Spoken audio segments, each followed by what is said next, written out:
the most dangerous man in Seoul lost a court case today. Not to the police. Not to a rival gang. But to the woman he abandoned 10 years ago. At 10:45 a.m. the doors opened. And the rival lawyer walked in. Ji-ho froze. Because the woman about to destroy him in court was the girl he abandoned 10 years ago. His lawyer leaned in, murmuring about timelines. Ji-ho didn't listen.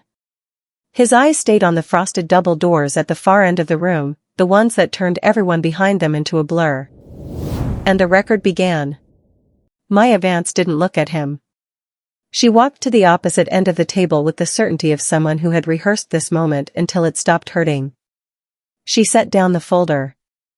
Adjusted her glasses. Saturday. Only then did she raise her eyes. Mr. Kong. Her voice was winter in Seoul. Please state your full name for the record. Ji-ho looked up slowly, and the entire room disappeared. He didn't move. He wasn't looking at opposing counsel. He was looking at the girl from the back of the high school library, who drew question marks in the margins of his notes, who saw his sketchbook, the real one, and didn't laugh, who sat beside him on graduation night and said, "Wherever you go, take me with you." The girl he disappeared on, because his father left him no choice. And in Ji-ho's world, his father's decisions were not suggestions.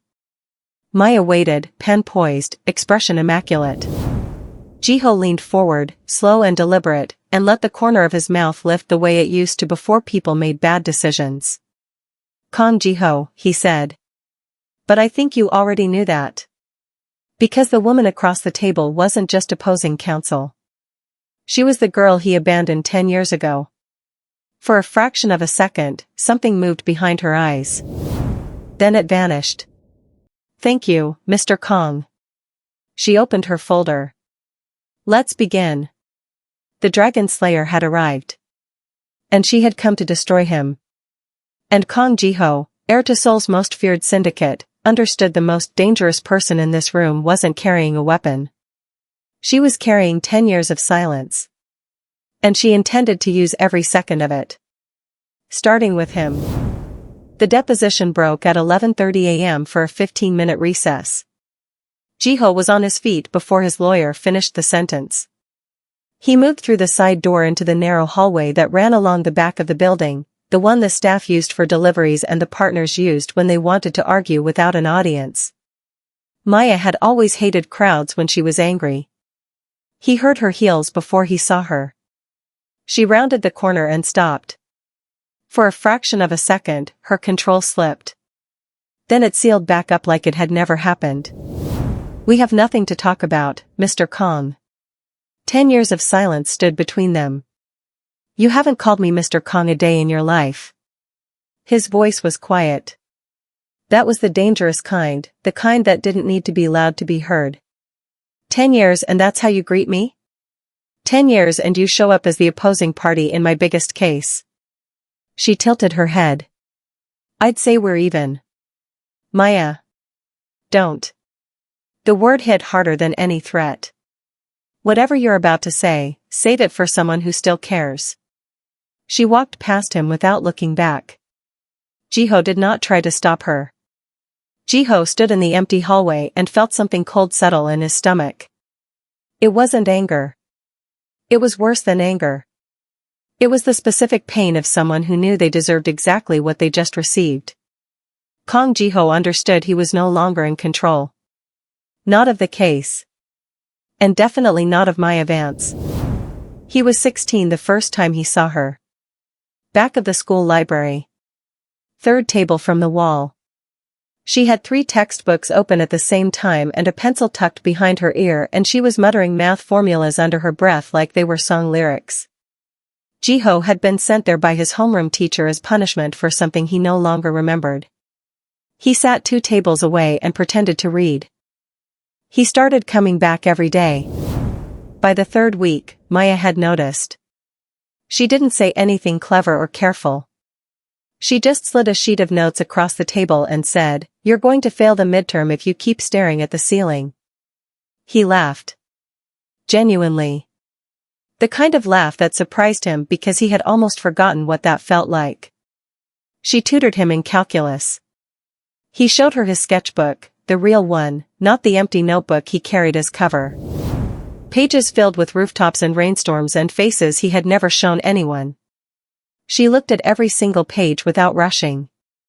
Then she looked up at him and said, "You see things differently than everyone else." She was the first person who ever saw something good in him. 16-year-old Jiho would have given up everything for her. He almost had. And his father had noticed. Maya returned to the Lee family's private office on the 42nd floor during the lunch break and knew immediately that something was wrong. Mr. Lee Sung-jin was standing at the window with his hands folded behind his back. His two sons sat on either side of the long table like bookends. None of them looked like men who were worried about losing a property dispute. They looked like men who were managing something much larger. And Maya realized she might not be the only weapon in the room. "You did well this morning," Sung-jin said without turning around. "We're one session in." Maya set her folder on the table. "I need access to the full records for the Inchon port transactions. The ones your previous counsel flagged. Those records are being reviewed internally." Maya kept her face still. "I'm your lead counsel. I need everything." Sung-jin finally turned. Calm eyes on powerful men had always made Maya more nervous than loud ones. "You'll have what you need," he said. "Focus on Kong Jiho. Break his testimony and the rest falls apart." Maya nodded. But something about the room felt wrong. She gathered her things. Walking to the elevator, she turned over the feeling that had been sitting in her chest since the morning. The Lee family had hired her because of her record. Because she won. But standing in that room just now, she had felt something she hadn't felt since her very first case. Like she was the one being handled. And Maya Vance hated being anyone's weapon. Jiho saw her name on the guest list. She was standing near a large canvas of fractured blue shapes, holding a glass of wine she hadn't touched, talking to a curator who looked nervous in her presence. She had changed out of the green suit into something darker. Her hair was down. Maya looked exactly the same. Just sharper. Jiho crossed the room before he made a conscious decision to do it. "The artist is trying to say that broken things still have a pattern," he said, stopping beside her. Maya didn't turn her head. "I didn't ask. You were looking at it like you were trying to figure it out." "I look at everything like that." She finally glanced at him sideways. "It's how I win cases." People nearby suddenly found excuses to walk away. Two men near the bar were watching them too closely. Then her phone buzzed. She looked at the screen and something shifted in her expression, quick and sharp like a shadow crossing a wall. "I have to go," she said. Her expression had changed. Something had just scared her. "Maya." But she was already walking. And Jiho was left standing in front of a painting about broken things with a pattern, wondering if she had read it the same way he had. Because something bigger was already moving behind the case. She noticed it during the second deposition session. Jiho had rolled up his sleeves slightly, just enough for the cuff of his shirt to shift when he reached across the table for a document. Maya was mid-sentence. Her eyes caught the inside of his left wrist and her voice dropped by half a word before she caught it and pushed through. She finished her question. Wrote a note in her folder. Kept her face perfectly smooth. But her pen hand was not perfectly smooth, because what she had seen on his wrist was not part of the dragon tattoo that covered most of his forearm. It was smaller. Deliberate. Hidden inside the design the way a secret is hidden inside ordinary conversation. The tattoo spelled 2 letters in Morse code. MV. Her initials. Pressed into his skin in a language only she would recognize. Maya closed her folder at the end of the session and walked out without looking at him. She stepped into the elevator and pressed the lobby. In the mirrored doors, she allowed the reaction to surface. On the ground floor, she put it all back in the box. Closed the lid. Walked out into the afternoon like nothing had happened. She was a dragon slayer. She could not afford initials on a wrist to mean anything at all. Not in a room where one wrong attachment could destroy them both. Jiho called his own lawyer at 7 in the morning and told him to draft a settlement offer. His lawyer was quiet for a long time. Then he said, carefully, the terms you're describing would give the Lee family everything they asked for in their original filing. I know what it gives them. Jiho SSI. This is the Inchon port territory. Your father built the entire southern operation around. Draft it. His voice was flat and final in the way that ended conversations. Have it on my desk by 9. It was an offering. And in his world, offerings were rarely made without blood attached. He was offering the Lee family the most valuable territory his syndicate owned. Maya Vance did not win cases by accepting gifts. She won by dismantling the person across from her piece by piece. He pulled the settlement draft back at 8:47 a.m. and told his lawyer to forget the whole thing. Some offerings were better kept quiet. The night of graduation, his father's men had been waiting outside the gymnasium. Jiho had known they would come. He had known for 3 weeks, ever since he overheard the conversation in his father's study, the one about succession, about responsibility, about what it meant to carry the Kong name into the next generation. He had known and he had said nothing, because some part of him had wanted to believe that one night could outweigh all of it. He had sat on the gymnasium steps with Maya and listened to her talk about the future like it was a place they could actually go together. She had leaned her head briefly against his shoulder. He had looked at her profile in the dim light outside the building and memorized it the way you memorize something you know you are about to lose. Then his phone buzzed. Come outside. Now. The car is waiting. Maya looked up, waiting for an explanation he could not afford to give. Instead he said nothing. He walked away while she was still forming the question. Silence was safer than truth. 10 years later, sitting in a deposition room across from the woman she had become, Jiho understood that his silence that night had been the cruelest thing he had ever done. And he had done many cruel things. The malpractice complaint was filed on a Friday afternoon, timed perfectly so Maya wouldn't be able to respond until Monday.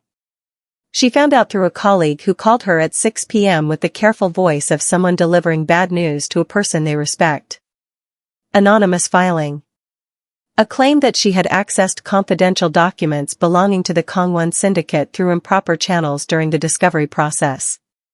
Maya checked every filing from the last 3 weeks. She had done nothing wrong. Which meant someone was manufacturing the appearance of wrongdoing. And someone inside the Lee organization had access. She made the necessary calls. Then she reviewed every document again. Her phone rang. Unknown number. She almost didn't answer. I know about the complaint. Jiho's voice. Low and direct. It wasn't the Kong side. Why are you calling me? Because someone is trying to remove you from this case and it isn't me. I need you on that case, Maya. She almost asked why. Then she understood. He needed her there because the alternative was someone the Lee family fully controlled. Don't call this number again, she said. And hung up. By Saturday morning, Jiho had the full picture. One of his information brokers, a quiet man who worked out of a basement office in Mapo and knew where every secret and soul eventually landed, had traced the anonymous complaint back through 3 shell accounts to a junior associate at the Lee family's internal legal team. Jiho sent the evidence to his own lawyer with instructions to file a counter-complaint with the Bar Association before noon. He then made 2 phone calls to people whose names were not written in any of his official contacts. And by Sunday evening the associate who had filed the complaint had quietly resigned from his position and left the city for reasons that were never made entirely clear. The complaint was withdrawn Monday morning before Maya arrived at her office. Maya would trace it eventually. She always did. Jiho did not do it because he expected gratitude. He did it because the idea of Maya being removed from the case, of her career being damaged by people who were using her the same way his world used everyone, triggered something he did not question. He had walked away from her once to keep her safe. He was not interested in watching other people hurt her in his absence.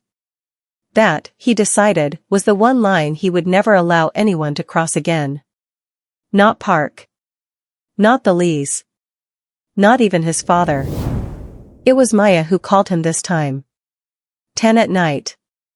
She was still in her office. He could tell by the particular quiet of the background, that the after-hour stillness that belonged to people who worked long after everyone else had gone home. Someone inside the Lee organization leaked my deposition strategy to your team 3 days before our second session, she said. No greeting. No softening. I found the discrepancy in the timestamps. I know. He had known for 5 days. You didn't use it. No. Why? Jiho leaned back in his chair and looked at the city through his window. Because winning that way isn't winning. It's just taking. There's a third party, she said.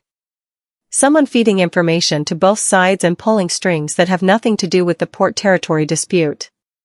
This case is a cover for something larger. I know that too. Then we have a problem that's bigger than both of us. Her voice was steady, but he had known her long enough to hear what lived underneath steady. She was worried. Not about the case. About what the case was hiding.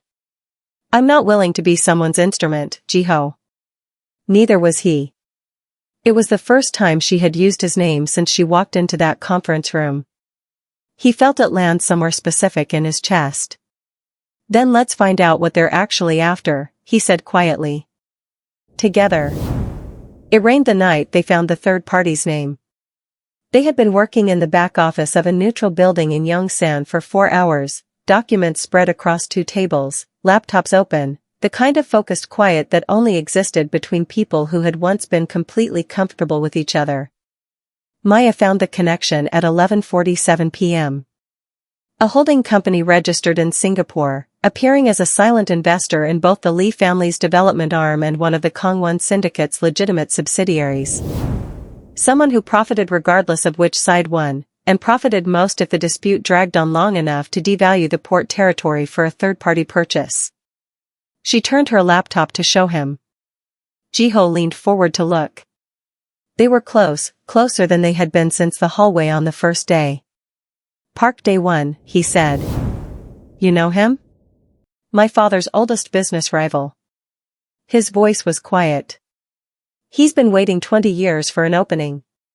Maya turned to say something and found that the space between them had collapsed somewhere in the past 4 hours without either of them deciding it should. The rain hit the window. The city hummed below. Jiho kissed her. Softly at first, the way careful people do things they've been wanting to do for a very long time. Maya kissed him back for 3 full seconds before she pulled away and pressed her hand flat against his chest. That can't happen again, she said. I know, he replied. And this time he meant it as an apology. Because Park Dae-won would not hesitate to use it. The message came through a courier. Paper envelope. No return address. Inside was a single printed page. On it was a photograph, Jiho and Maya in the Yongsan office, leaning over the laptop together. Someone had been watching. Beneath the photograph, 2 sentences. Withdraw from the case by Friday or the photograph goes to the Bar Association with a full account of your unauthorized collaboration with the opposing party.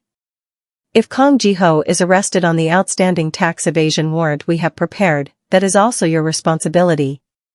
Maya read it twice. Folded it. Put it in her bag. Then she began planning. The photograph looked worse than it was, but it didn't matter what it actually was, it mattered what it could be made to look like. The Bar Association would investigate. Her license could be suspended during the process. Jiho would fight the warrant, but it would take months, and months was all Park Dae-won needed to move on the port territory while both sides were distracted. She called Jiho at midnight. I got a message, she said. Park Dae-won wants me off the case. I know. I got one too. His voice was very calm in the way that meant he was very angry. He wants me to pull back on the port dispute and let his company come in as a buyer. What are you going to do? If he hesitated, she would walk away. What I always do. Fight. But Maya, if you want to walk away from this, I understand. This isn't your war. She thought about the Lee family's internal leaks. The malpractice complaint. The calm-eyed patriarch who had hired her not as a lawyer but as a weapon. It became my war the moment they tried to use me, she said. I'll see you tomorrow.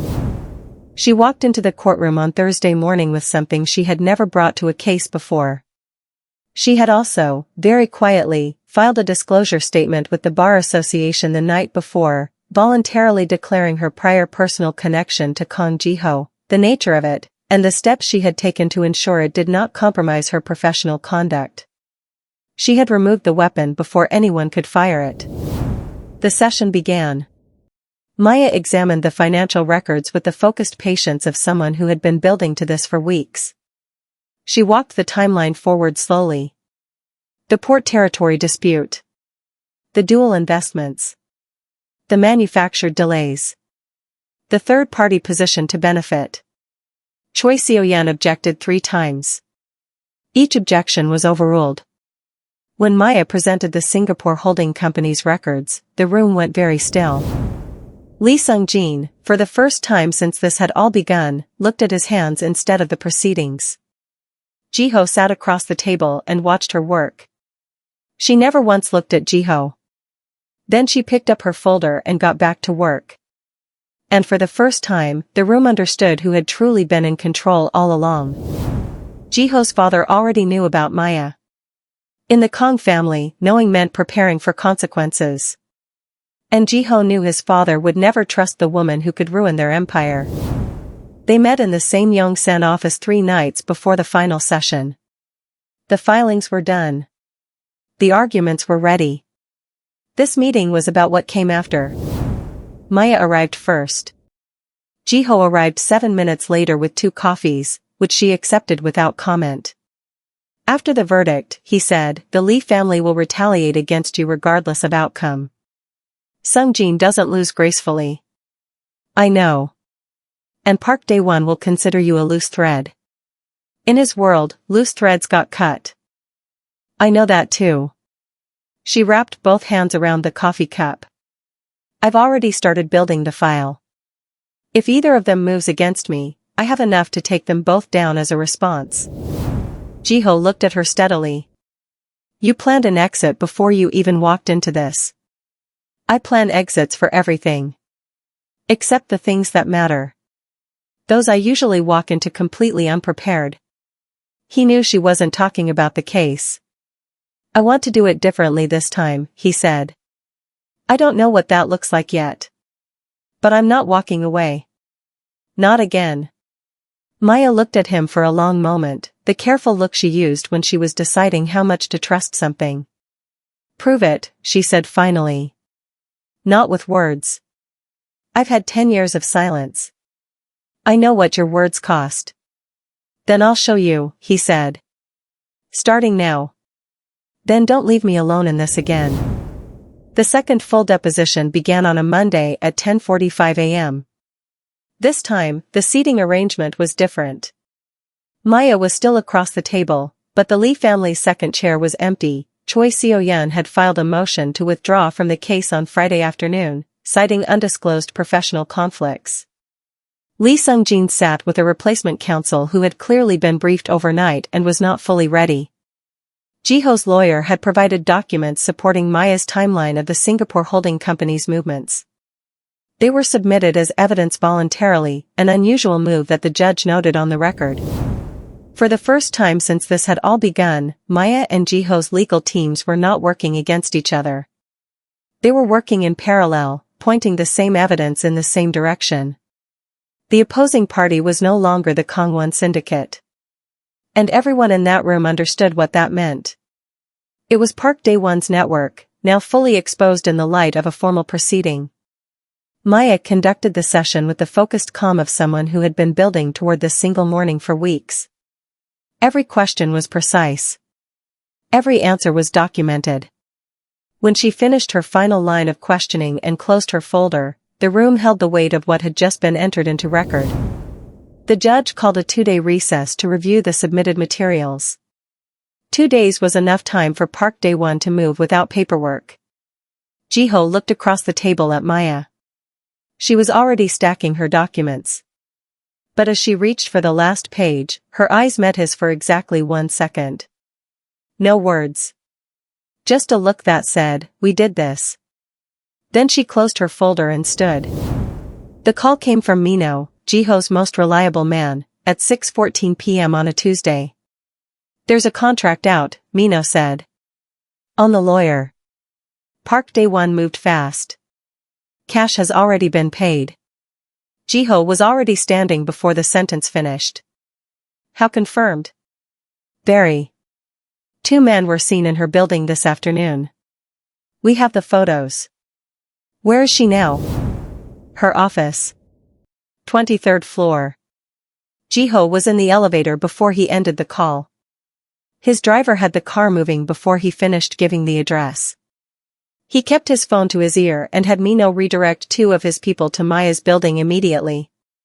Maya was still at her desk when they reached her floor. Ji-ho walked through the glass doors of her office without knocking. She looked up, first with irritation, then with the rapid assessment of someone reading a situation in real time. She saw his face. She closed her laptop.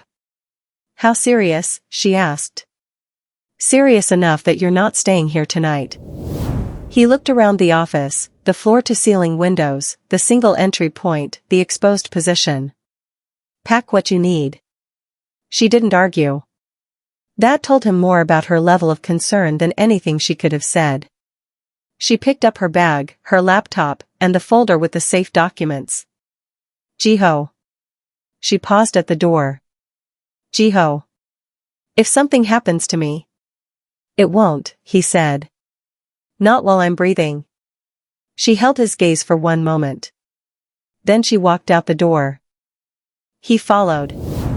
For the next few days Maya stayed under Ji-ho's protection while they prepared the final case. Maya found it in the financial records at 11 a.m. on a Thursday, 3 days before the final verdict. It was a clause. Small. Buried in the original land registration documents for the Inchon port territory. A reversionary clause from the original 1987 agreement between the Port Authority and the first private developer, a clause that stated that if the territory became the subject of disputed ownership involving criminal enterprise on either side of the dispute, the land reverted automatically to a public trust. The clause had been there since 1987. No one had bothered to look at it this closely. She went to Ji-ho's study. "If I use this," she said, setting the document in front of him, "neither side wins the port territory. The Lee family gets nothing. The Kongwon syndicate gets nothing. It goes to public trust." Ji-ho read the clause. His jaw tightened slightly. "Your clients will consider this a betrayal. My clients have been using me since day one. They don't get the privilege of my loyalty." She kept her eyes on his. "But this also means your family loses the territory." "I know. Ji-ho, the Inchon port is the backbone of your southern network." "Then it's time the backbone changed," he said. She searched his face for hesitation. Found none. "This dissolves the reason for the entire dispute," she said carefully. "It removes Park Dae-won's leverage. It removes the Lee family's position.